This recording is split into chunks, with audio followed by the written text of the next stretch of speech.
আসসালামু আলাইকুম সবাইকে। আজকে আমাদের ইকোনমিক্সের প্রথম সেশন। আমরা আজকে এইটা বোঝার চেষ্টা করব যে ডেভেলপমেন্ট অফ ইকোনমিক্স অথবা হিস্টোরিক্যাল ডেভেলপমেন্ট অফ ইকোনমিক্স আসলে বর্তমান যে ইকোনমিক্যাল অ্যাক্টিভিটিস আমরা দেখি, ইকোনমিক্যাল থিওরি দেখি, তা কেন এইরকম হইলো, কিভাবে হইলো এবং একটার সাথে একটা লিঙ্ক কিভাবে একদম আদি আমল থেকে শুরু করে বর্তমান সময় পর্যন্ত যতটা টানা যায় টানবো। অবশ্যই এই জিনিসের উপরে সত্যি কথা বলতে অনার্স করা যায়, ইকোনমিক্সের উপরে মেলা জায়গায় অনার্স আছে। সো এটা বিশাল বড় জিনিস, এটা মিনিমাম মানে 4-5টা ক্লাসে কোনোদিন শেষ করা সম্ভব না। সো আমরা খুব দ্রুত যাব এবং মেজর কনসেপ্ট গুলা টাচ করার চেষ্টা করবো। সো ডেফিনেটলি অনেক নুয়ান্স থাকবে, যে নুয়ান্স গুলো আসলে আমরা টাচ করতে পারবো না। যখন আমাদের মোটামুটি মেইন ক্লাস হয়ে যাবে, তারপরে যদি আমাদের পক্ষে সুযোগ হয়, তখন আমরা সেই সকল নুয়ান্স গুলা নিয়ে কথা বলার চেষ্টা করবো, ওই সকল একটা বিষয়ে স্পেশালাইজড কথাবার্তা বলার চেষ্টা করবো। তার আগ পর্যন্ত আমরা আসলে মোটা দাগে আসলে হিস্ট্রি দিক থেকে ইকোনমিক্সকে বোঝার চেষ্টা করব, যে কি হইলো, কেন হইলো এবং কিভাবে হইলো। তো আমরা অলরেডি জানি যে হান্টার গ্যাদারার ছিলাম আমরা এককালে। তো হান্টার গ্যাদারার যখন আমরা ছিলাম, ওই টাইমে আসলে আমাদের ইকোনমিক্সের কোনো ঝামেলা ছিল না। হ্যাঁ, এগুলা নিয়ে কিভাবে কি করতে হবে আমরা খুব বেশি মাথা ব্যথা ঘাটাই নাই। পরবর্তীতে যখন বিভিন্ন গোত্র গোত্র পাশাপাশি চলে আসলো, অর্থাৎ হান্টার গ্যাদারার আছে, বাট হান্টার গ্যাদারার মানুষের সংখ্যা অনেক বেশি, অর্থাৎ অনেকগুলা গোত্র আছে। একই বনের মধ্যে অনেক রকমের গোত্র আছে এবং প্রচুর পরিমাণে মানে ইয়া হয়ে গেছে, গোত্র হয়ে গেছে। এখন তারা দেখলো যে আমরা চাইলে নিজেদের মধ্যে কিছু জিনিস ভাগাভাগি করে নিতে পারি। অর্থাৎ আজকে আমি একটা শুয়োর মারছি, এই শুয়োর দিয়ে আমার 7 দিন চলবে। আরেকজনের এলাকায় সে পিঁপে পাইছে, মানে পাপায়া পাপায়া পাইছে অনেকগুলা। আরেকজনের দেখা যাচ্ছে কলা আছে। তো প্রত্যেকেই বন থেকে কালেক্ট করছে, হান্টিং গ্যাদারিং এর সিচুয়েশনে কালেক্ট করছে। প্রত্যেকের দেখা যাচ্ছে যে 40টা 50টা করে এক একটা মানুষের এক একটা করে প্যাক, সেই প্যাক নিয়ে একটা করে কমিউন তৈরি হয়েছে এবং সেই কমিউন নিয়ে একটা বনের মধ্যে দেখা গেল সে 50টা কমিউন আছে এবং প্রত্যেকে আলাদা আলাদা। সাধারণত ম্যাক্সিমামের সাথে ম্যাক্সিমামের মারামারি সম্পর্ক, অনেক সময় যা চুরি চামারি হয়, একজন যায় ওখানে হচ্ছে অ্যাটাক করে, অ্যাটাক করে সব জিনিসপত্র চুরি করে নিয়ে আসে। কেউ নর্মালি কাউকে ট্রাস্ট করে না। স্টিল এইরকম একটা সিচুয়েশনও, তারপরেও তো মানুষই তো, দিন শেষে অ্যাটলিস্ট কমিউনিকেশন করা যায়, তো তাদের কাছে কিছু পাওয়া যেতে পারে, স্বার্থের একটা সম্পর্ক আছে। সব মিলে এরকম একটা সিচুয়েশন ওইখান থেকে শুরু হলো। এই জিনিসটাকে আমরা খুবই কমনলি জানি, এটাকে বার্টার সিস্টেম বলে। বার্টার সিস্টেম বলতে যে ওই যে আমার কাছে 1 কেজি শুয়োরের মাংস আছে, তোমার কাছে 3টা পেঁপে আছে, তুমি আমাকে 3টা পেঁপে দিবা, বিনিময়ে আমি তোমাকে আমার 1 কেজি শুয়োরের মাংস দিব, যেহেতু আমার কাছে অ্যাবান্ডেন্ট পরিমাণ আছে। তো এইরকম ভাবে দেখা গেল একটা গোত্রের কাছে একটা জিনিস আছে, আরেকটা গোত্রের কাছে আরেকটা জিনিস নাই, ওর কাছে যেটা আছে সেইটা দিয়ে সে তারটা নিত। এইভাবেই মানে তোমার হান্টিং গ্যাদারিং সিচুয়েশনে মোটামুটি যদি বলো ইকোনমিক্স বলতে, অর্থাৎ লেনদেনের যে কিভাবে ব্যবসা বাণিজ্য করবো বা কিভাবে একটা জিনিসকে আদান প্রদান করবো, এই সিস্টেমটা ওই সময় ছিল। এরকমই চলছে। পরবর্তীতে একটা মেজর শিফট আমরা লক্ষ্য করি যখন আসলে আমরা এগারেরিয়ান সোসাইটিতে পৌঁছায় যাই। এগারেরিয়ান সোসাইটিতে পৌঁছানোর পরে যখন আসলে জনসংখ্যা অনেক বেড়ে যায়, হ্যাঁ, প্রচুর বড় একটা সিভিলাইজেশন গড়ার পরিক্রম হয়, এইরকম একটা সিচুয়েশনে তখন দেখা যায় যে আমাদের কাছে অ্যাবান্ডেন্ট পরিমাণ রিসোর্স আছে। অর্থাৎ আগে আমার কাছে যতটুকু থাকতো, যে একটা গোত্র আর কতই বা জিনিস কালেক্ট করতে পারবে, বেশি তো জিনিস কালেক্ট করতে পারবে না। বাট এখন একটা বড় যখন সিভিলাইজেশন হইলো, তখন দেখা গেল যে সে কিছু স্পেশালাইজ কাজ করতে পারে। অর্থাৎ এমন আছে যে তার মৃৎশিল্প ডেভেলপ হয়েছে, সে মাটির তৈজসপত্র বানায়, তার একটা কামার কুমারের একটা স্পেশালাইজ দল আছে যারা কিনা আসলে মানে স্টিলের জিনিসপাতি বানায়। তারপরে তার ছোটখাটো চিকিৎসা, মানে মোটামুটি মলমপট্টি করতে পারে, এরকম টাইপের একটা ইয়া তৈরি হইলো। সেই সাথে তার সৈন্যবাহিনী, এরকম বিভিন্ন, অর্থাৎ ডিভিশন অফ লেবার হইলো এবং অনেক রকমের জব তৈরি হইলো। এবং এক একটা জব এবং এক এক মানুষ এক এক রকম কাজের জন্য তাকে হচ্ছে কি বলবো অ্যালোকেট করা হইলো এবং সে তার কাজ ওয়াইজ কাজ করতে থাকলো। এরকম একটা সিচুয়েশন যখন হইলো, তখন আসলে ওই সিস্টেমটার মধ্যেই আমি মানে আগে কি ছিল, একটা কমিউনিটি থেকে আরেকটা কমিউনিটির মধ্যে বার্টার সিস্টেম ছিল, রাইট? হয়তোবা কমিউনের নিজেদের মধ্যেও ছিল, কিন্তু বুঝতে হবে যে ওই সময় হান্টার গ্যাদারিং সিচুয়েশনের টাইমে মেইনলি যা কামানো হইতো, যা অর্জন করা হইতো, এই সবকিছু গোটা মানে কমিউনের সবার মধ্যে সমানভাবে বিস্তৃত হইতো। এটাই মোটামুটি জেনারেল নর্ম ছিল। ওখানে ব্যক্তিগত প্রপার্টি বা পার্সোনাল প্রপার্টি এরকম কোনো ধারণা আসলে ওই সময় ছিল না। এই কমিউনের ধারণা থেকে আমরা যখন কমিউনিজম বুঝতে যাব, তখন এইখানকার কনসেপ্টটা আমাদের কাজে লাগবে। আপাতত আমরা ওইখানে হাত দিব না। তো মেইনলি ওই ক্ষেত্রে এরকম ছিল না। স্টিল তার উপরও কিছু তো থাকে না ব্যক্তিগত জিনিস। কেউ হয়তো বা রাস্তায় হাঁটতে যে একটা ছোট্ট পাথর পাইছে, পাথরটা অনেক সুন্দর, বা হচ্ছে কেউ একটা কি বলে সামথিং কোন একটা জিনিস তুলছে যেটার একটা অ্যাস্থেটিক জায়গা আছে, কোনো একটা ডায়মন্ড বা সামথিং গোল্ডের একটা ছোট বার পাইছে বা সামথিং এরকম কিছু। তো ওইটা দেখে যদি আরেকজন আকৃষ্ট হয়, সেও দেখা যায় যে তার পার্সোনাল সম্পত্তি বলে কিছু নেই, বাট তারও কিছু পার্সোনাল পজিশন থাকে, ওই পজিশন থেকে সে হয়তো বা কিছু দিত। বাট এটা কখনোই মোটা দাগে বড় লাভ করে নাই। মেইনলি যেই মানে কি বলবো আদান প্রদানগুলো হইতো এটা কমিউনিটি লেভেলে হইতো, দুইটা বড় বড় কমিউনের মাঝখানে হইতো। কিন্তু যখন এগ্রারিয়ান সোসাইটি হলো, ডিভিশন অফ লেবার তৈরি হলো, প্রচুর মানুষ আসলো এবং প্রচুর সবাই বিভিন্ন কাজে ভাগ হয়ে গেল, তখন দেখা গেল যে রিসোর্সের অ্যাবান্ডেন্স হওয়া শুরু হইলো। ঠিক আছে, প্রচুর রিসোর্স আছে, অর্থাৎ আমার এগ্রারিয়ান সোসাইটিতে কিছু মানুষ আছে যারা ধানের গাছ লাগাইতেছে, কিছু মানুষ আছে যারা ফল ফলাদি চাষ করতেছে, কিছু মানুষ যারা বন থেকে শিকার করে নিয়ে আসতেছে। হ্যাঁ, এইরকম বিভিন্ন জিনিস, এবং একই সাথে কেউ পোশাক তৈরি করতেছে, কেউ হচ্ছে মাটির জিনিসপাতি তৈরি করতেছে, কেউ চিকিৎসা দিতেছে, এরকম বিভিন্ন জন বিভিন্ন রকম সেবা দিচ্ছে। এখন যে যেই কাজে স্পেশালিস্ট সে তো ডেফিনেটলি বাকি কাজগুলা পাবে না, তাই না? তখন চিন্তা হইলো যে আমরা সামহাও জিনিসটাকে আসলে একটা নিয়ন্ত্রিত জায়গার মধ্যে নিয়ে আসতে পারি কিনা। ঠিক আছে, এখন এই নিয়ন্ত্রিত জায়গাটা বলতে আসলে কিরকম, এখন আমরা একটু কমিউনে ফেরত যাই, যে ওই সময় হ্যান্টার গ্যাদারার যখন ছিল এই সোসাইটিটা আসলে ফাংশন কিভাবে করতো। এই ফাংশনিং করার ক্ষেত্রে আমরা যে জিনিসটা তোমরা শুনবা যে আলফা মেল কনসেপ্ট, রাইট? এখনকার পোলাপান সবাই আলফা মেল সিগমা মেল বহুত মেল হইতে চায়, বাট প্রবলেম হচ্ছে আলফা মেল সিগমা মেলের তোমাদের যে ধারণা এটা আসলে রং। আলফা মেল বলতে এটা কখনোই বোঝানো হয় না যে একটা মানুষ হচ্ছে সে খুবই পাওয়ারফুল, হ্যাঁ, তার সিক্স প্যাক অ্যাপ থাকবে, হ্যাঁ, সে সবচেয়ে হ্যান্ডসাম হবে, that doesn't mean alpha male. Alpha male is someone যাকে সবাই ওবে করে, সবাই মেনে চলে। নর্মালি আলফা মেলের কনসেপ্টটা আসে হচ্ছে নেকড়েদের জায়গা থেকে। ঠিক আছে, যে একটা সায়েন্টিস্ট কমিউনিটি সে অনেকগুলা নেকড়েকে তুলে নিয়ে আসে এবং নেকড়েগুলা বাচ্চাকে এক জায়গায় নিয়ে আসে এবং বাচ্চাগুলা সেগ্রিগেটেড, তার আগে কোনো বন্য জায়গা পায় নাই, তারা ল্যাবের মধ্যে ওই প্রত্যেকটা বাচ্চাকে রেখে দেয়। পরবর্তীতে বাচ্চাগুলো যত বড় হয় ওরা তাদের বিহেভিয়ারকে স্টাডি করা শুরু করে, এবং তারা যখন দেখে এই ল্যাবের মধ্যে, ল্যাব গ্রোন নেকড়েগুলোর মধ্যে কিছুদিন পরে একটা সময় কিছু কিছু যারা খুবই স্ট্রঙ্গার ছিল, ডমিনেটিং ছিল, এই নেকড়েগুলা সবার উপরে একটা আধিপত্য বিস্তার করা শুরু করলো। সবাই যখন তার উপর আধিপত্য বিস্তার করা শুরু করলো, বাকি যারা দুর্বল নেকড়ে আছে বা খুব একটা শক্তিশালী না বা ভয় পায় বা অ্যাটলিস্ট সামথিং, ওরা কিন্তু ওর সাথে লড়াই করে পারতো না এবং সবাই কি হইতো ওই আলফার কথা মেনে নিত। ঠিক আছে, তো ওই জায়গা থেকে এরকম একটা ধারণা তৈরি হইলো যে না, আলফা মেল মানে খুবই ডমিনেটিং হবে, খুবই স্ট্রং হবে, হ্যাঁ, সবার উপরে চাপাই দেওয়ার চেষ্টা করবে, কারো কথা গুনবে না, মানবে না, এই ধরনের ধারণা। এটা হচ্ছে ল্যাব গ্রোন তোমার এই নেকড়ের ক্ষেত্রে সত্য, বাট অ্যাকচুয়ালি বনে যেটা হয়, বনে কিন্তু এইভাবে আলফা কাজ করে না। বনে আলফা হচ্ছে তাদের দাদা দাদিরা, অর্থাৎ যে প্যাক, ধরো একটা নেকড়া এবং একটা নেকড়ি দুইজন, ঠিক আছে, ওরা একটা নতুন জেনারেশন শুরু করলো, জেনারেশনের তাদের ছেলে মেয়ে হইলো, তারপর তাদের ছেলে মেয়ে হইলো, তারা অনেক বড় মানে বুড়া হইলো। তারা একটা সময় পর্যন্ত কি করতো, তারা যা শিকার করতো বাচ্চাদের খাওয়াইতো। তারপরে তারা যখন বৃদ্ধ হয়ে গেল, তারা শিকারে যাইতে পারে না, তাদের ছেলে মেয়েরা যা শিকার করে করে তাকে নিয়ে এসে খাটায়। ওরা আরো যখন বৃদ্ধ হইলো তখন কি হইলো, তাদের নাতিপুতিরা যায় শিকার করে তাদের জন্য নিয়ে আসে। ঠিক আছে, কিন্তু অথরিটি কার থেকে গেল, ওই যে প্রথম বৃদ্ধ দাদা দাদি ছিল, ঠিক আছে, নেকড়েদের একদম প্রথম পুরুষ, প্রথম প্রজন্ম যারা ছিল, ওদের কথাই সবাই মেনে চললো। ওই কমিউনিটিতে ওই নেকড়েগুলো হচ্ছে আলফা, যাদের কথা সবাই মেনে চলে। বুঝা গেছে? তো এইরকম ভাবে এই কমিউনিটি গুলাতে নর্মালি যে মানুষের কমিউন তৈরি হইতো, এখানে প্রধানত এই জিনিসটা খুবই ইম্পর্টেন্ট ছিল যে যে আসলে সবচেয়ে প্রবীণতম ছিল, যে ওই প্যাকটা শুরু করছে, ঠিক আছে, তার একটা অথরিটি থাকতো। ঠিক আছে, এবং একই সাথে এটাও থাকতো যে ওই ওই কমিউনের মধ্যে কে আসলে বেশি কাজ করতেছে। দেখা গেল যে কেউ খুব ভালো শিকার করতে পারে, হ্যাঁ, তাহলে সে প্রত্যেকদিন শিকার নিয়ে আসে। কেউ হইতে পারে যে খুব ভালো আসলে ফল পিক করতে পারে, সে ওই জিনিসগুলো নিয়ে আসে। কেউ হইতে পারে মানে কি বলবো, তার পানির সোর্স বা পানির সম্বন্ধে ভালো জ্ঞান আছে। এই যে স্পেশালাইজ ওই কমিউনিটির মধ্যে কিছু কিছু মানুষের কি হইতেছে, কার্যক্ষমতা বেশি, ইফিসিয়েন্সি বেশি। যেহেতু তাদের ইফিসিয়েন্সি বেশি, তারা ভ্যালুয়েবল ওই কমিউনের জন্য। যেহেতু ওই কমিউনের জন্য ভ্যালুয়েবল, তাই ওদের একটা বার্গেনিং পাওয়ার আছে। ওকে, তাদের বার্গেনিং পাওয়ার বেশি থাকার কারণে ওই সোসাইটিতে তাদের কিন্তু, তারা হয়তো বা আলফা না, বাট অ্যাটলিস্ট তাদের একটা অথরিটি আছে।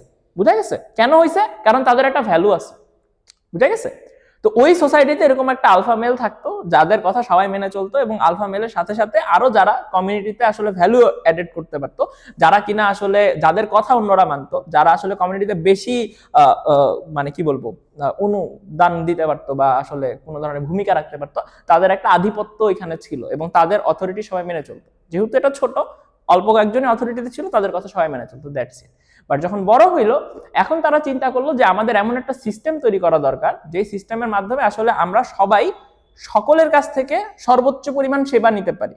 ঠিক আছে, এখন প্রত্যেককে যদি এমন আলাদা আলাদা ভাবে কাজ করতে হয়, তাহলে যেই লোকটা আসলে হচ্ছে পোশাক তৈরি করতেছে, তাকেও তখন কি করা লাগবে, শিকার করা লাগবে, তাকে হচ্ছে এগ্রিকালচারাল ল্যান্ড চাষ করা লাগবে, তাকে আসলে নিজের মৃৎশিল্প তৈরি করা লাগবে। অর্থাৎ প্রত্যেকের যদি প্রত্যেকটা সোসাইটির সমস্ত কাজ একা করতে হয়, তাহলে সবাই সব কাজ করতে যায়, হিমশিম খাবে। বুঝা গেছে? তাহলে তার চাইতে ভালো আপনি স্পেশালাইজ করে দেন। এরকম জায়গা থেকে যখন স্পেশালাইজ সেক্টরগুলো ডেভেলপ হইলো, তাহলে আমার এই স্পেশালাইজ সেক্টরগুলোকে গভর্ন করার জন্য তো একটা গভর্নিং বডি লাগবে। আগে কি ছিল, সে বলে দিত, তার কথা ওয়াইজ সবাই মেনে নিত, কিন্তু এখন আর বলার প্রক্রিয়া নাই। আমার একটা সিস্টেম ডেভেলপ করতে হবে, যেই সিস্টেমটা ফলো করলে সবাই আসলে অনুপ্রাণিত হয় এবং সবাই সবার কাছ থেকে ম্যাক্সিমাম সেবা পাইতে পারে। ঠিক আছে। এই ধারণা যখন তৈরি হইলো তখন একটা গভর্নিং বডি ধারণার উদ্ভব হইলো, এবং এই গভর্নিং বডির ধারণা থেকে পরবর্তীতে কি হইলো, রাজা, ঠিক আছে, বা কিং বা গোত্র প্রধান থেকে শুরু করে ওই এলাকার প্রধান, একজন সুপ্রিম বডি বা সুপ্রিম অথরিটির দরকার। কারণ সুপ্রিম অথরিটি বা আলটিমেট ডিসিশন মেকার যদি 3-4 জন থাকে তাহলে ওই সোসাইটিতে ক্যাওস লেগে যাবে। একজন বলবে আমাদের এটা করা উচিত, আরেকজন বলবে না এটা করা যাবে না, আরেকজন বলবে না আমারটা ঠিক। এই যে 3টা সুপ্রিম বডির মধ্যে মারামারি, ওই সোসাইটি প্রপারলি হ্যান্ডেল করতে পারবে না। সো তখন যেটা হইলো, আমার একটা সুপ্রিম এন্টিটি লাগবে যার ফাইনাল কথাটা মানে সবচেয়ে গুরুত্বপূর্ণ, তারপরে সে বাকিদেরকে আদেশ দিবে, তারপরে ওই হায়ারার্কি ওয়াইজ কাজগুলো চলবে, ঠিক আছে। তো তখন থেকে একটা হায়ারার্কি ধারণা তৈরি হলো, গভর্নিং বডির ধারণা তৈরি হলো, এবং ডিভিশন অফ লেবার তৈরি হলো, এবং একই সাথে কি হইলো, সম্পদগুলোকে সুষম বন্টন করতে হবে, এবং তাহলে কার কি নিড সেটা আমাকে বুঝতে হবে, তাই না। মানে কাকে আমার, ধরো একজন কৃষক, মানে ওখানে 500 কৃষক আছে, তারা প্রচুর পরিমাণে ফসল ফলাই নিয়ে আসলো। কারণ কৃষক তো ফসল ফলাইছে, বাকি মানুষ তো ফসল ফলায় নাই, তাহলে তাদের কাছে আমার এখন ফসল নিয়ে যাওয়া লাগবে। তাহলে ফসল না নিয়ে গেলে তো আমার সিটিজেন তো 5,000, তাহলে বাকি 4,500 মানুষের তো খাওয়ার ব্যবস্থা আমার করতে হবে। তাহলে ওই খাবার ব্যবস্থার জন্য আমরা তখন কি করব, ঠিক আছে না। তখন তারা কি করলো, যে আমার কতগুলো আসলে লোক আছে, তাদেরকে আমার কি পরিমাণ খাবার দেওয়া লাগবে, প্রত্যেককে ধরো আমার 5 টন হয়েছে, তার মানে কি 5,000 কেজি, 5,000 কেজি থেকে 5,000 মানুষ, প্রত্যেককে আমার 1 কেজি করে চাল দিয়ে আসতে হবে, বা সামথিং ওই ফ্রুট গুলা দিয়ে আসা লাগবে, বা ওই মাংসগুলো আমার দিয়ে আসা লাগবে। বুঝা গেছে? এই যে একটা ধারণা তৈরি হইলো, বুঝা গেছে কিভাবে জিনিসটা কাজ করে, যে গভর্নিং বডি কিভাবে ডেভেলপ হইলো, গভর্নিং বডি কেন আসলে তৈরি হওয়াটা একটা নেসেসিটি ছিল, গভর্নিং বডি তৈরি না হলে কেন আসলে এই বড় সোসাইটিটা ফাংশন করতে পারতো না। কারণ ছোট কমিউনিটিতে একজন মানুষই ওই 50 জনের মধ্যে দেখা যেত যে খাবার দিয়ে দিতে পারতো, সে নিজে প্রত্যেককে অ্যানালাইজ করে দেখতে পারতো। আর 5,000 জনে যে সুপ্রিম লিডার বা যে আসলে ওইখানকার হচ্ছে রাজা, তার পক্ষে তো 5,000 জনকে মনিটরিং করা সম্ভব না, অনেক বড় এরিয়া। তো এই যে গভর্নিং বডি তৈরি হলো, তারা তখন এই সম্পদ অ্যালোকেশনের জায়গাগুলা করা শুরু করলো। এইভাবে চলতেছিল, স্টিল ওইখানেও আসলে দেখা যাচ্ছে যে বার্টার সিস্টেমে কাজ করতো। কোন হিসাবে, যে ও পোশাক তৈরি করছে, পোশাকের বিনিময়ে সে বলতো আচ্ছা আপনার কাছে কি আছে, সে তখন বলতো যে আমার কাছে তো প্রচুর পরিমাণে ধান আছে, যে ঠিক আছে আপনার 3 কেজি ধানের জন্য আমার একটা করে পোশাক, ঠিক আছে। আরেকজনের কাছে কি আছে, গোস্ত আছে, সেই গোস্তর জায়গা থেকে সে কি বলতো, আচ্ছা ঠিক আছে আপনার 2 কেজি গোস্ত আছে, 500 গ্রাম গোস্তের জন্য আপনার জন্য একটা করে পোশাক, ঠিক আছে। বা হচ্ছে আমার হাত ভেঙে গেছে, হাতটাকে কিভাবে ঠিক করা যায় এর জন্য মনে করেন আমি একটা পোশাক দিতেছি। স্টিল এই জিনিসটা চলতো, তখন পর্যন্ত কোনো মুদ্রা ব্যবস্থা বা এরকম একটা সিচুয়েশন সামনে আসে নাই, বুঝে গেছে।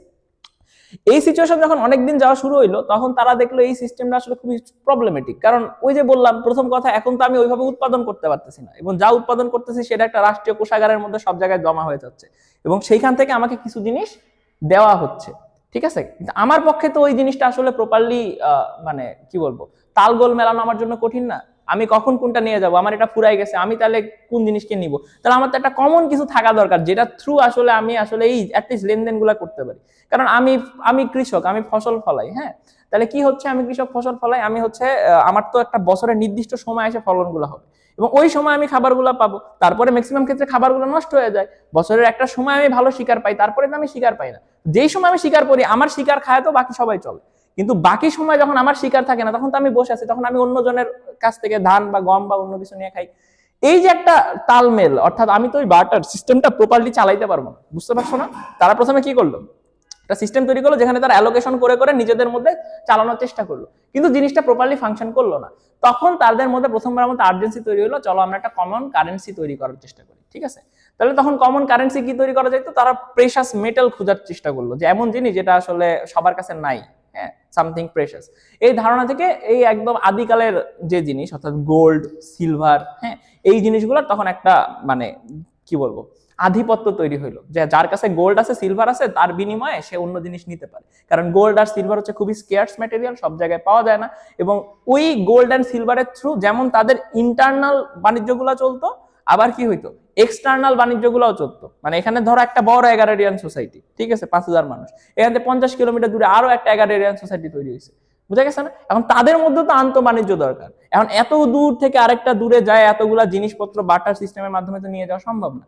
তখন এই যে আন্তঃবাণিজ্য রিলেশন এবং ইন্টার মানে ওই কমিউনিটি বা ইন্টার হচ্ছে ওই সোসাইটি, এটার মধ্যে যে বাণিজ্য, তার জন্য আমার মুদ্রা ব্যবস্থার প্রয়োজন হইলো, এবং যেই মুদ্রাগুলো নর্মালি প্রেশাস ম্যাটেরিয়াল থেকে তৈরি করা হতো, মোস্টলি সিলভার অ্যান্ড হচ্ছে গোল্ড। এবং যদি না থাকতো তখন কিন্তু এমন না যে বার্টার সিস্টেম বিলুপ্ত হয়ে গেছে, বার্টার সিস্টেম তখনও এক্সিস্ট করে, সেই সাথে গোল্ড সিলভারের মতো কারেন্সি সিস্টেমও এক্সিস্ট করে, এবং দুইটাকে কম্বাইন করেই তারা চলে। বুঝা গেছে? এমন না যে আমার কাছে কারেন্সি আছে মানে কারেন্সি এখনো চলবে না, এখনো কিন্তু আমরা বার্টার সিস্টেমে কিছুটা হলো অ্যাপ্লাই করি, যে ঠিক আছে মামা তোর ওই জিনিসটা আমাকে দে, বিনিময়ে আমার এই জিনিসটা নেই। সবসময় যে আমরা টাকা দিয়েই করি ব্যাপারটা কিন্তু এরকম না। বুঝা গেছে? এই জিনিসটা সাইমultaneously চললো, বাট উইথ টাইম কারেন্সি বা কয়েন বা এইরকম জিনিসের আধিপত্য বাড়তে থাকে। ঠিক আছে? সো আমরা এইটা নিয়ে আসলে খুব বেশি পরিমাণে যাবো না, এগুলা নুয়ান্স নিয়ে আমরা কথা বলবো না। এরপর আমরা একটু সামনে আসবো, তাহলে উইথ টাইম আসলে কি হলো। উইথ টাইম এই যে একটা রাজার সিস্টেম ছিল, রাজার সিস্টেমটা আরো প্রপারলি ডেভেলপ করা শুরু হইলো। ঠিক আছে?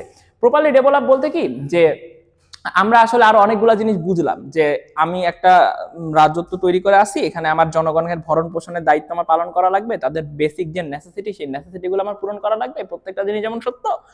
আরেকটা সমস্যা হচ্ছে আমি অনেক মানে সবকিছু আমার ঠিক আছে, বাট বাইরের গোত্র আমার আক্রমণ করে আমার সবকিছু নিয়ে গেলে আমার পুরো ডেভেলপমেন্ট পুরো মাঠে মারা যাবে। সো ডেভেলপমেন্ট করে আমার লাভ হচ্ছে না, আমার জিনিসগুলোকে প্রোটেকশন করা লাগবে।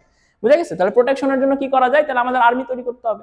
এই যে ওইখান থেকে কি হলো, নিজস্ব একটা সেনাবাহিনী তৈরি করার জায়গা, বা নিজেরা একটা মিলিটারি ফোর্স যারা তাদের প্রোটেকশনের জন্য কাজ করবে, এরকম ধারণা তৈরি হলো। তাহলে ওরা কি করলো, একটা বড় অংশকে, সোসাইটির একটা বড় অংশকে তারা মানে মিলিটারি ফোর্স ডেভেলপমেন্টের ক্ষেত্রে কাজে লাগাই। তো মিলিটারি ফোর্স ডেভেলপমেন্ট হইলো, যখন তার মিলিটারি ফোর্স ডেভেলপমেন্ট হইলো, প্রথমে সে তৈরি করছিল কি, নিজেকে প্রোটেক্ট করতে হবে। কিন্তু পরে সে কি বুঝলো, যে আমার যদি মিলিটারি ফোর্স বড় থাকে তাহলে তো আমি আরেকজনকে অ্যাটাকও করতে পারি, অ্যাটাক করে তার সবকিছু নিয়ে আসতে পারি, এবং তার ওই মানুষ, তার যে রিসোর্স, এটাকে কেন আমি আমার ভিতরে নিয়ে আসবো না। বুঝা গেছে? ওই যে আগে যে হান্টার গ্যাদারার যে সিস্টেম ছিল, যে ওরটা আমি ক্যারিয়ে নিয়ে আসবো, ওরটা আমি ক্যারিয়ে নিয়ে আসবো, তারপরে কি হইলো, আমরা একত্র হয়ে গেছি, আমরা অনেক পাচ্ছি, আমার কাছে অ্যাবান্ডেন্ট অফ রিসোর্স আছে, আমার আর দরকার নাই। কিন্তু তারপরে যখন জিনিসটা অনেকদিন যাওয়া শুরু হলো, তাদের মধ্যে কিছু কিছু মানুষের মধ্যে কি তৈরি হলো, চলো ওরটা আমি কেন ক্যারিয়ে নিয়ে আসবো না, তখন আবার জিনিসটা নতুন করে শুরু হইলো, এবং তারা দেখা গেল আবার ওই অ্যাটাক করা শুরু করলো, এবং প্রথমে কি হইলো, নিজের ডিফেন্সের জন্য তৈরি করা আর্মি পরবর্তীতে অফেন্সিভ আর্মিতে নিয়ে গেল, এবং সে কি করলো, ওই অঞ্চলে যাইতো, দখল করতো, ওই অঞ্চলের মানুষদেরকে স্লেভ বানাইতো, ওই স্লেভ গুলাকে সে আর্মিতে বসাইতো, ওই আর্মি আরো বড় করতো, ওইটা নিয়ে সে আরো অ্যাটাক করতো। বুঝা গেছে? এইভাবে করে করে রিসোর্স গুলাকে কালেক্ট করা, এবং কি হইলো, একটা কিংডম বা একটা রাজার একটা আধিপত্য তৈরি হইলো। আগে তো ছোট ছোট গোত্র ছিল, 4-5 হাজার মানুষ ছিল, বাট এখন জিনিসটা আরো বড় হয়ে দাঁড়ালো, যে একটা মানুষ খুবই বেশি পাওয়ারফুল, হ্যাঁ, সে চায় সবকিছু দখল করে নিতে। হ্যাঁ, তখন টাইরেন্ট তৈরি হইলো, বা হচ্ছে অত্যাচারী শাসক তৈরি হইলো, যারা আসলে সবকিছু মানে নিজের করে নিতে চায়, সবার সবকিছু কেড়ে নিতে চায়। এই ধারণা যখন তৈরি হলো, এখন এই ধারণা সবচেয়ে প্রবলেমেটিক ব্যাপার হচ্ছে, তখন যোগাযোগ সিস্টেম এত ভালো মতো ডেভেলপ করে নাই, কমিউনিকেশন সিস্টেম নাই, কেউ জানে না আজ থেকে ধরো 50 কিলোমিটার আমি যাইতে পারি, 100 কিলোমিটার যাইতে পারি, আমি 300 কিলোমিটার দূরে যাই একটা জায়গা দখল করে আসলাম, কিন্তু এটা যাইতে তো আমার 10 দিন লাগবে, 10 দিন ওইখানে যায় ওই জায়গা দখল করে আবার যখন 10 দিন পরে আমি এখানে ফিরে আসবো, ততদিনে যে ওইখানে আবার নতুন করে কিছু হয় নাই আমি কিভাবে জানবো, অর্থাৎ আমি দেখতে পাচ্ছি না এখানে কি হচ্ছে, ওই জিনিসগুলো গভর্ন করা অনেক সমস্যা হয়ে গেল। সো ইভেন ইফ তারা আসলে এই ছোট ছোট কয়েকটা মানে আশেপাশের যতগুলা ইয়া ছিল এদেরকে তারা অ্যাটাক করতো, কিন্তু ওই রাজ্যটাকে তারা বড় করতে পারতো না, জাস্ট বিকজ অফ সে জানতো না ওই রাজায় কি হচ্ছে। কারণ সে রাইখে আসতো, 3 মাস পরে যা দেখো ওখানে রাজা চেঞ্জ হয়ে গেছে, নতুন ইয়া তৈরি গেছে, রেভিলিয়ন তৈরি গেছে, আমি তো আসলে ওই জিনিসটাকে কিছুতেই আটকাতে পারবো না। এখন আমাদের পক্ষে সম্ভব, আমরা জানি যে এখান থেকে আমেরিকায় কি হচ্ছে সেটা আমি রিয়েল টাইমে কল করে বুঝতে পারবো, বাট ওই সময় আসলে সেটা ছিল না। তাই ইভেন ইফ ওইখানে আসলে মানে রাজা দখল করা, অ্যাটাক করার মতো সিচুয়েশন তৈরি হইলেও ওই জিনিসটা মানে বড় পর্যায়ে যাইতে পারে না। ঠিক আছে? কিন্তু যেটা হইলো, এইখান থেকে আসলে ওই যে রাজত্বর সিস্টেমটা ডেভেলপ হওয়া শুরু হইলো। তাহলে রাজার মধ্যে কি থাকলো, রাজা হচ্ছে ওই সোসাইটির সকল ল্যান্ডকে ওন করে, সকল রিসোর্সকে ওন করে, এবং একই সাথে সে তার মিলিটারিকে ওন করে, তার একটা গভর্নিং বডি আছে যাদেরকে সে নিয়োগ দেয়, এবং সেই নিয়োগ দেওয়ার মাধ্যমে ওই গভর্নিং বডির যেই কর্মকর্তা কর্মচারীরা ছিল সেই কর্মকর্তা কর্মচারীরা সোসাইটাল ওয়ার্ক হিসাবে কাজ করে, অর্থাৎ জনগণের যে চাহিদা, জনগণের যে প্রয়োজন, যারা উৎপাদন করতেছে থেকে শুরু করে যার নিড, তাদের মধ্যে তারা একটা সেতু বন্ধনের মতো কাজ করে, এবং তারা তাদেরকে রিসোর্স অ্যালোকেট করতে হেল্প করে।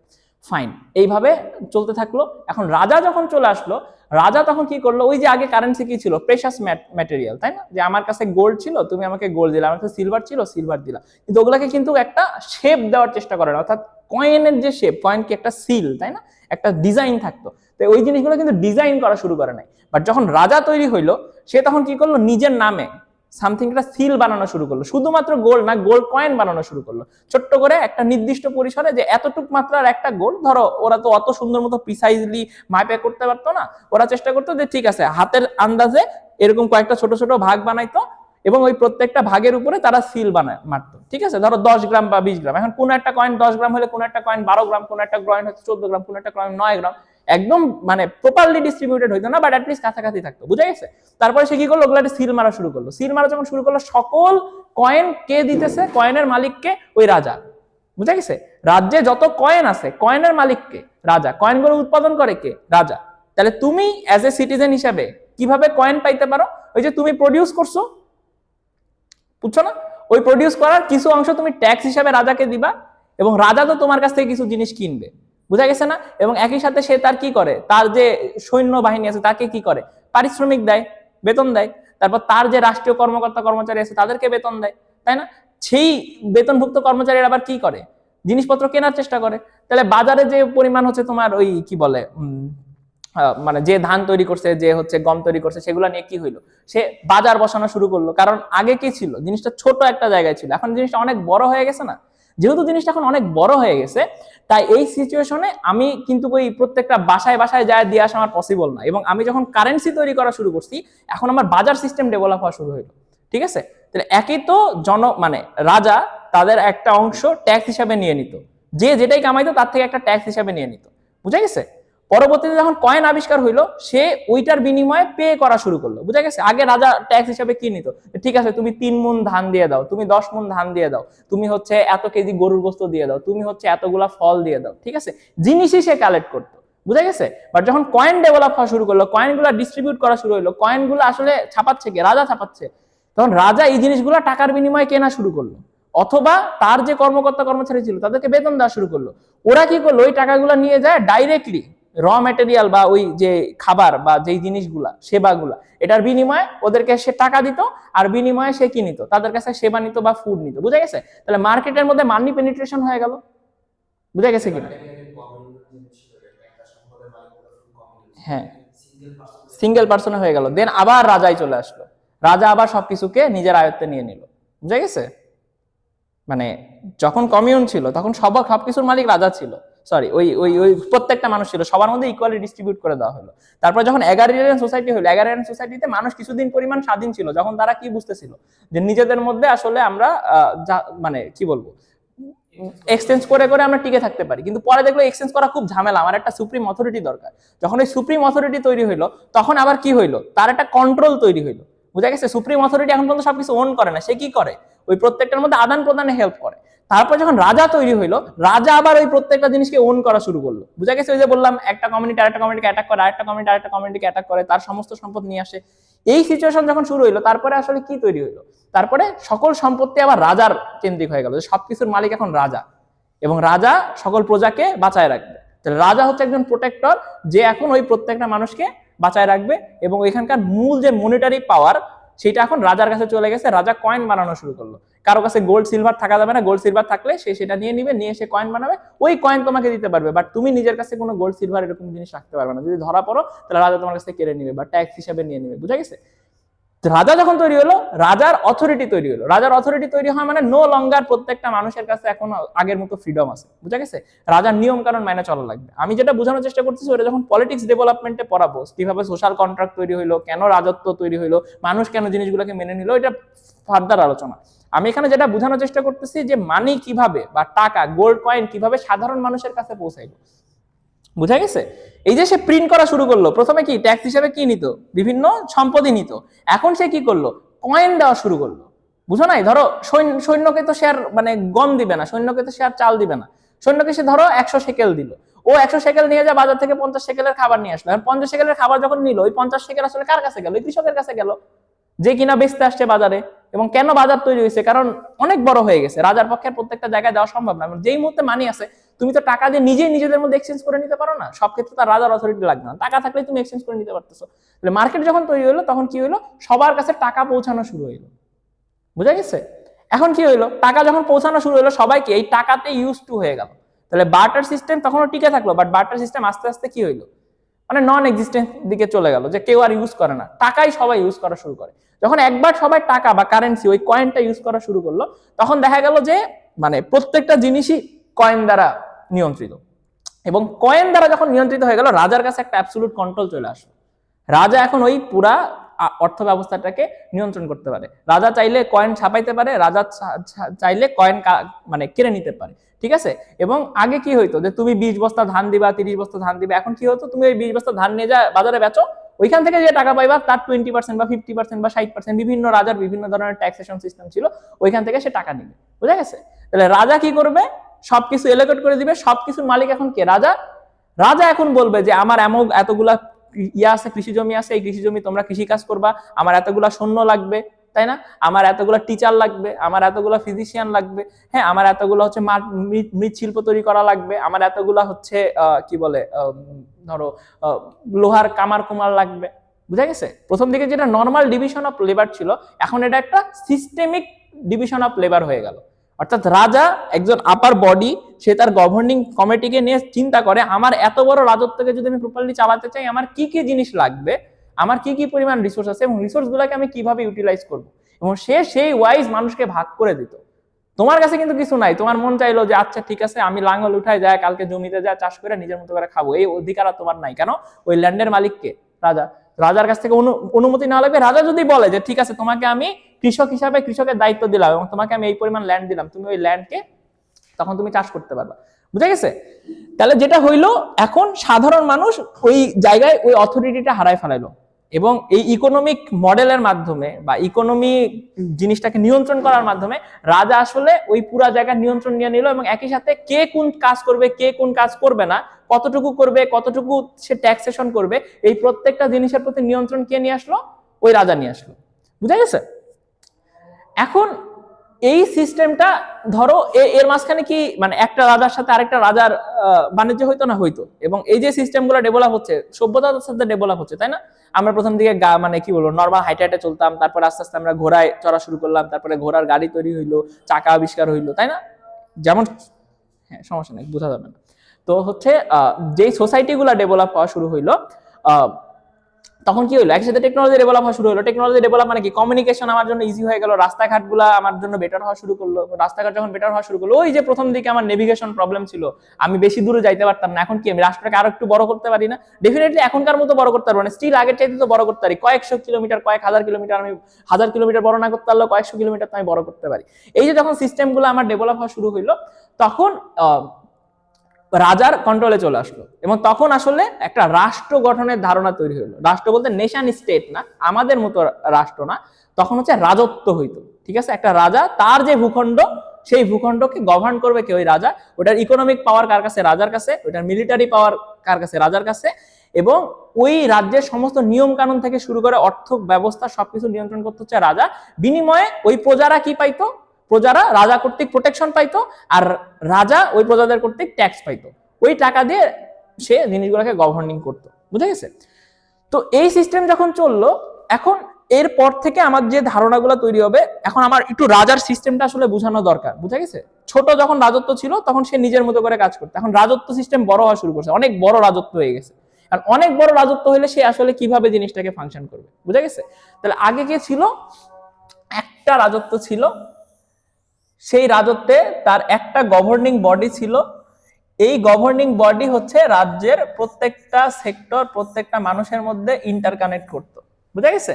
যেহেতু এটা একটা ছোট এরিয়া ছিল, এখন কি হইলো, সে তার আশেপাশের আরো কয়েকটা বড় বড় জায়গা দখল করে নেওয়া শুরু করলো, আরো বড় বড় কয়েকটা জায়গা দখল করে নেওয়া শুরু করলো, বুঝা গেছে। এরকম শত শত জায়গা তৈরি করা শুরু করলো। এখন রাজা যদি সবকিছু দখল করে, এখন ওই এলাকার সাথে এই এলাকার দূরত্ব তো অনেকখানি, তাই না। এই এলাকার সাথে এই এলাকার দূরত্ব অনেকখানি, তাহলে রাজা তো ডাইরেক্টলি প্রত্যেকটার ওর এই গভর্নিং বডিকে আরো বড় করে ওই গভর্নিং বডিতে তো সবাইকে চালাইতে পারবে না, তাই না। তাহলে তার কি করা লাগলো, এই প্রত্যেকটাতে তার একটা নিজস্ব গভর্নিং বডি তৈরি করা লাগলো, ঠিক আছে। এবং এই গভর্নিং বডির যে হেড বা এইখানকার যে ছোট রাজা, সেই ছোট রাজা তখন কি হইলো, এর সাথে একটা অ্যালায়েন্স তৈরি করে নিল, যে ঠিক আছে এই ছোট রাজা এই রাজাকে মেনে নিবে, বুঝা গেছে। এবং এই গোটা রাজত্বটা বা ছোট যেই রাজত্বটা, এটা একটা ইউনিটের মতো কাজ করলো। যেই ইউনিট অ্যাজ এ তাকে ট্যাক্স দিবে, আর বিনিময়ে ও যদি কোনোদিন ঝামেলায় পড়ে তাহলে ওকে প্রোটেকশন দেওয়া হবে, বুঝে গেছে। যেটা সে এই রাজ্যের মধ্যে করতো, রাজ্যের মধ্যে কি প্রত্যেকটা জনগণের কাছে ডাইরেক্ট ট্যাক্সেশন নেওয়া হয় এবং ডাইরেক্ট কি তাদেরকে হচ্ছে তোমার প্রোটেকশন দেওয়া হয়। বাট এখন যখন সে জিনিসটা বড় করা শুরু হইলো, এই ছোট রাজ্যকে সে দখল করছে, এই ছোট রাজ্যের যে রাজা থাকবে, এই রাজা তাকে ট্যাক্সেশন দিবে, অনেকগুলো ট্যাক্স দিবে, এবং একই সাথে কি করবে, ওই রাজা যখন ঝামেলায় পড়বে তখন তাকে প্রোটেকশন দিবে। এখানে সম্পর্ক কার সাথে, এই রাজার সাথে এই রাজার, এই রাজার জনগণের সাথে কিন্তু এই রাজার ডাইরেক্ট কোনো কানেকশন নাই, কিন্তু যেহেতু এর রাজাটাই এর অধীনে, তার মানে ধরে নেওয়া হচ্ছে এখানকার যারা প্রজা আছে তারা যেমন এর অধীনে এবং একই সাথে কি এরও অধীনে। বুঝে গেছে? এইভাবে জিনিসটা ডেভেলপ করা শুরু হইলো। তখন এই প্রত্যেকটা জায়গাকে বলা হইতো, ওই যে বলে না সৈন্য সামন্ত, শুনছো না, সৈন্য সামন্ত, এরা হচ্ছে এই সকল সামন্তবাদ বা হচ্ছে সামন্ত সিস্টেম, ঠিক আছে, ছোট ছোট রাজা, ঠিক আছে। আর এসে হচ্ছে বড় রাজা বুঝার সুবিধার্থে। এখন এই যে আমার ছোট রাজাগুলো হইলো, এই ছোট রাজার আন্ডারে কিন্তু তোমার সবকিছু নিয়ন্ত্রিত হইতো। বুঝা গেছে? তাহলে দিন শেষে সমস্ত কিছুই ওই রাজার সুপারভিশনে হচ্ছে না, কোনো কিছু কিন্তু রাজার সুপারভিশনের বাইরে না। এবং এই ক্ষেত্রে কিন্তু ওই রকম তোমার কি বলে প্রাইভেট প্রপার্টির ধারণা কিন্তু তৈরি হয় নাই। মানে private property in a sense, ওই রাজার কথা ছাড়া, রাজার অধীনতা ছাড়া, রাজা যদি কাউকে মানে কোনো কিছু নিতে না দেয় তাহলে কিন্তু তুমি নিতে পারবে না। বুঝা গেছে? ধরো তুমি একটা জায়গায় বিশাল কিছু একটা জিনিস পাইলা, অনেক ধরো একটা খনির মধ্যে থেকে তুমি অনেকগুলা হীরা পাইলা, রাজা যদি জানে ওই হীরাগুলা তোমার কাছে আছে, রাজা তোমার হীরাগুলা কেড়ে নিতে পারে। তুমি বলতে পারবা না এই হীরাগুলা তো আমি পাইছি, হীরাগুলার মালিক আমি। কোনো আইন নাই। বুঝা গেছে? যে আইনটা তোমাকে বলতেছে যে যে কোনো জিনিস পাইলে সেই জিনিসের মালিক তুমি, একটা জিনিস তুমি ফলাইলা সেটার মালিক তুমি।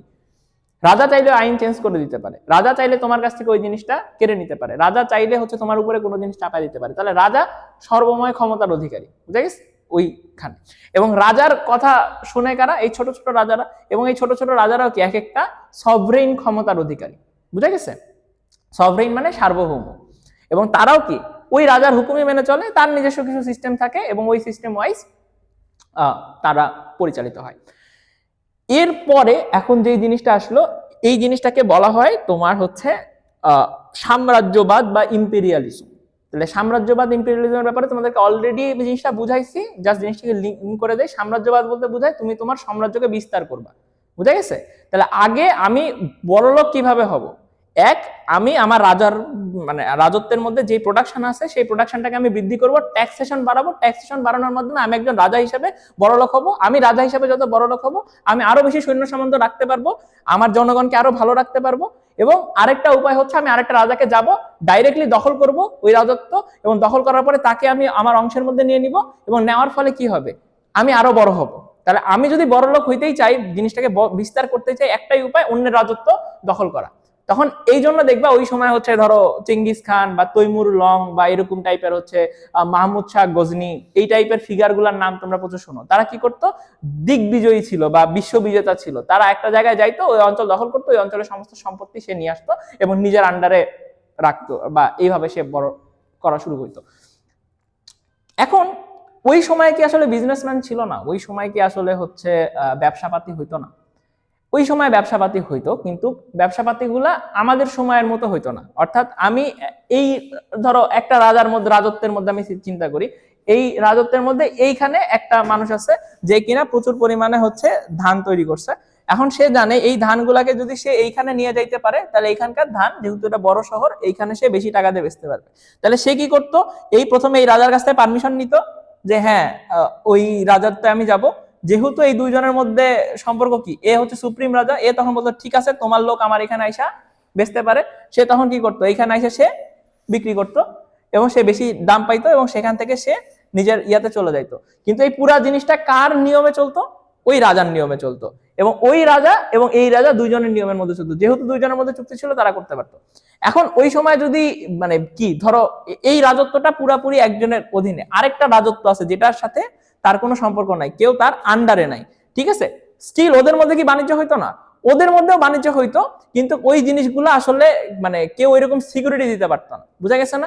ধরো এই অঞ্চলে যায় তুমি নিয়ে গেলা, নিয়ে যাইতে লাগা, তোমার চুরি হয়ে গেল, চুরি হয়ে গেলে তুমি এটার জন্য এই রাজার কাছে বিচার দিবা, এই রাজা আবার ওরে বলবে, ও তখন এই জিনিসটার একটা কম্পেনসেশন বা বিচারের ব্যবস্থা করবে। বুঝা গেছে? কিন্তু তুমি মনে করো যেই একটা নতুন রাজত্ব, যেই রাজত্ব তোমার রাজার আন্ডারে নাই, এই ক্ষেত্রে তুমি গেছো এখানে বিক্রি করতে, এবং এইখানে যা হচ্ছে মনে করো তোমার চুরি হয়েছে এবং তুমি এই রাজার কমপ্লিটলি বাইরের মানুষ, তাহলে there is a high chance তুমি এখানে কোনো জাস্টিস পাবা না। বুঝে গেছে?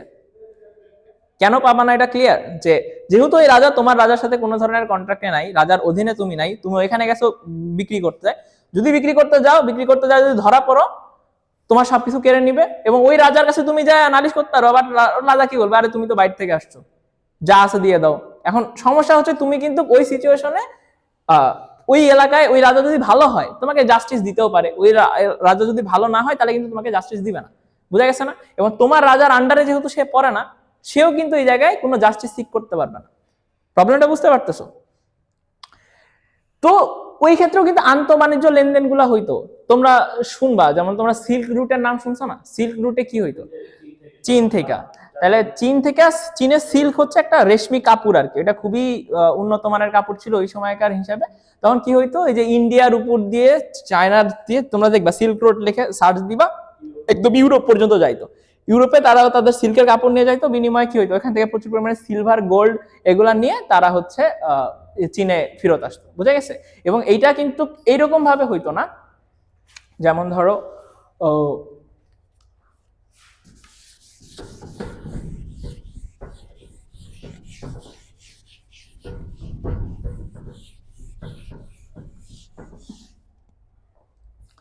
ধরো এই সিল্ক রুটের যে রুটটা ছিল, এটা প্রায় কয়েক হাজার কিলোমিটার যাবত বিস্তৃত ছিল, কয়েক হাজার কিলোমিটার। ঠিক আছে? ধরো এই অংশ হচ্ছে চায়না, হ্যাঁ, তারপরে এইদিকে আরো এশিয়ার মিডিল ইস্টের অংশগুলা, তারপরে এইদিকে মনে করো ইউরোপ, এবং এটা প্রায় কয়েক হাজার কিলোমিটার লম্বা। তাহলে যেটা হইতো, চাইনিজ একটা শিল্প, মানে ওইখানে যে রেশম শিল্প ছিল সেখান থেকে একটা সিল্ক তৈরি হতো, এই সিল্ক সে কি করতো, স্থানীয় বাজারে বিক্রি করতো, এই স্থানীয় বাজার সামনের স্থানীয় বাজারে বিক্রি করতো। বুঝা গেছে? এই স্থানীয় বাজার আবার এইখান থেকে 100 কিলোমিটার দূরে বিক্রি করতো। এইরকম ভাবে ছোট ছোট ছোট ছোট একবারে ব্যস্ত না, করতে করতে এই যে মনে করো ইউরোপের বাজার। বুঝা গেছে? সে কি করতো, এইখান থেকে, কিন্তু এখন যেটা কি হয়, একদম চায়না থেকে তৈরি হয়, ওইখানে যা ডাইরেক্টলি হোলসেলে বিক্রি হয়। আর আগে কি হইতো, সে এখানে পাঠাবে, এইখান থেকে এইখানে যাবে, এইখান থেকে এইখানে যাবে, এইখান থেকে এইখানে যাবে, এইখান থেকে এইখানে যাবে। আবার একই ভাবে কি, গোল্ড এইখান থেকে এইখানে আসবে, এইখান থেকে এইখানে আসবে, সিলভার এইখান থেকে এইখানে আসবে, এইভাবে করে করে গোল্ড এখানে চলে আসবে।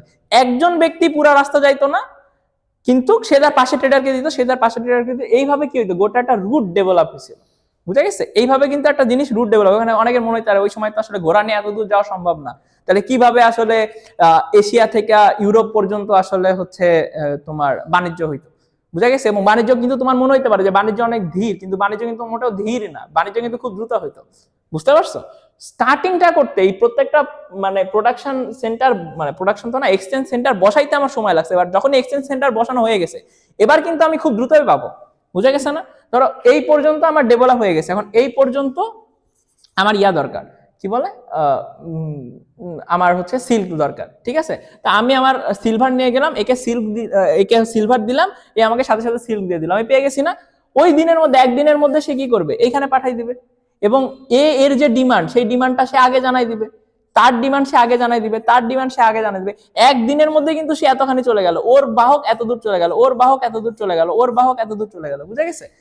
তারা প্রত্যেকে শর্ট শর্ট ডিস্টেন্স অতিক্রম করতেছে একদিনের মধ্যে, বাট উইথিন একদিন আমি কিন্তু সবগুলা জিনিস পেয়ে গেলাম। বা একদিন বলতে একদিন তো না, অ্যাকচুয়ালি 1 সপ্তাহ বা 2 সপ্তাহের মধ্যে, তাহলে 2-3 সপ্তাহের মধ্যে কিন্তু তুমি আসলে যেটা চাচ্ছ তুমি পাওয়া যাচ্ছ। কারণ প্রত্যেকের কাছে কিন্তু সিল্ক আছে, প্রত্যেকের কাছে সিলভার আছে, প্রত্যেকের কাছে সিল্ক আছে, প্রত্যেকের কাছে সিলভার আছে। বুঝা গেছে না? সো তুমি খুব কম সময়ে কিন্তু এই জিনিসটা নিতে পারবে। কেন তৈরি হলো? কারণ একটা বিশাল রুট তৈরি হলো। এই ধরনের বড় রুট গুলার তারা সিকিউরিটি দিতে পারতো, কিন্তু যে ছোট ছোট রুট থাকতো, বা ছোট ছোট এক কিংডম থেকে আরেক কিংডমে গেলে, যদি ওই কিংডমের সাথে, ওই রাজার সাথে অন্য রাজার কনফ্লিক্ট থাকে, তাদের সাথে ধর্মগত দ্বন্দ্ব বা কালচারাল দ্বন্দ্ব, কিংবা তাদের সাথে আসলে সিকিউরিটি দ্বন্দ্ব থাকে, তাহলে মোস্ট অফ দা ক্ষেত্রে কি হইতো না, বাণিজ্যগুলোতে কোনো ধরনের সিকিউরিটি ছিল না। বুঝে গেছে? এবং মজার ব্যাপার হচ্ছে, এই ক্ষেত্রে যেই মানে যারা ব্যবসা বাণিজ্য করে আসতো, তাদের কাছ থেকে কিন্তু প্রচুর পরিমাণে ট্যাক্স কাটা হইতো, মানে হিউজ পরিমাণ ট্যাক্স কাটা হইতো। বুঝে গেছে? এই জন্য যারা ছোট ছোট ব্যবসা বাণিজ্য করতো, তারা কোনোদিন ওইরকম বড় লোক হইতে পারে নাই। বুঝে গেছে? কারণ এই যে একটা প্রোডাকশন, এই যে যাতায়াত খরচ, এবং তার বিনিময়ে সেই যে প্রোডাক্টটা বেচতেছে, সে কিন্তু অনেক বেশি প্রোডাক্ট বেচতে পারতেছে না। বুঝা গেছে না? এবং তাতে যে তার খরচ চলে যাচ্ছে, তারপরে যে সে সামান্য লাভ করতেছে, তার একটা বড় অংশ কার কাছে চলে যাচ্ছে, ওই রাজার কাছে চলে যাইতেছে। তাহলে ওই সময়ে ব্যবসা বাণিজ্য হইতো, ব্যবসা বাণিজ্যের প্রসারও ছিল, সকল রুট ডেভেলপ হয়েছিল, কমিউনিকেশন অনেক ডেভেলপ ছিল, কিন্তু যারা ব্যবসা বাণিজ্য করতো তারা অনেক বড় লোক হইতে পারে নাই। বুঝে গেছে? তাহলে ওই সময় মেইনলি বড় লোক কারা ছিল বলতো? এই যারা সামন্ত প্রভু ছিল, ঠিক আছে, সামন্ত প্রভু কারা? এই যে ছোট ছোট রাজার রাজত্বের মালিক, বুঝা গেছে? একটা রাজা তার বিশাল ল্যান্ড, সেই ল্যান্ডটাকে 50টা ছোট ছোট অঙ্গরাজ্যে ভাগ করে দিছে। এই প্রত্যেকটা রাজ্যের একজন হচ্ছে সামন্ত প্রধান, যে সামন্ত প্রধান কি করতো, ওই এলাকার মানুষের কাছে ট্যাক্স কালেক্ট করতো, করার পরে সে নিজে একটা অংশ রাখতো আর বাকি ট্যাক্স কাকে দিয়ে দিত, ওই প্রধান রাজাকে দিয়ে দিত। তাহলে এই যে প্রত্যেকটা সামন্ত প্রভু ছিল, এরা ছিল কি হইতো, এক একটা ইকোনমিক্যাল পাওয়ার হাউস, ঠিক আছে। কিন্তু ওর রাজ্যে যে কৃষক শ্রমিক বা ছোট ছোট ব্যবসা বাণিজ্য যারা করতো, তারা কিন্তু ওইরকম টাকা আলা ছিল না, বুঝা গেছে না? তাহলে ওই রাজ্যের ইকোনমিক্যাল এন্ড পলিটিক্যাল মাইট কার কাছে? ওই সামন্তদের কাছে এবং প্রধান রাজার কাছে, বুঝা গেছে? তাহলে এদের বাইরে কিন্তু তেমন বড় কোনো ইকোনমিক শক্তি নাই, ধরতে পারছো? আমাদের এখন যেমন যে এনভিডিয়া কিংবা হচ্ছে গুগল বা এরকম বড় বড় বিজনেস জায়েন্ট তৈরি হয়েছে, যারা বিলিয়ন বিলিয়ন ট্রিলিয়ন ট্রিলিয়ন ডলারের মালিক, ওই সময় কিন্তু এত বড় বড় জায়েন্ট কর্পোরেশন তৈরি করা যায় না। কারণ যাই হইতো না কেন, প্রত্যেকটা জিনিস দিন শেষে মালিককে ওন করতো কে? রাজা। ঠিক প্রাইভেট প্রপার্টির মতো কোনো সিচুয়েশন ছিল না। যাই করতো তার একটা বড় অংশ সে ট্যাক্সেশন নিয়ে নিত, এবং কোনো বিজনেস এত বেশি ফ্লারিশ করতে পারতো না যে সে প্রচুর পরিমাণে টাকা কামাইতে পারতো। কেউ যদি করেও ফেলতো, তখন দেখা যেত রাজা তারে অ্যাটাক করে তার সাথে করে তার কাছ থেকে একটা বড় অংশ সে কেড়ে নিত, বুঝে গেছে? তো এইভাবে আমাদের আদিকালের সিস্টেমটা ডেভেলপ করতো, ঠিক আছে। এইভাবে আমাদের আদিকাল সিস্টেম ডেভেলপ করবো। এরপরে আমরা মডার্ন টাইমের সিস্টেমের দিকে আসা শুরু করব, যেই মডার্ন সিস্টেমে আমরা হচ্ছে এইটা দেখানোর চেষ্টা করব যে কিভাবে এই ইম্পেরিয়ালিস্টিক সোসাইটি থেকে ক্যাপিটালিজম ডেভেলপ করলো, তারপরে কমিউনিজম ডেভেলপ করলো, এবং তারপরে আফটার ম্যাথ হিসেবে first world war, second world ওয়ারের পরে এমন কি কি ঘটনা ঘটলো যাতে আমরা আমাদের বর্তমান ইকোনমিক সিস্টেমে চলে আসছি। Thank you.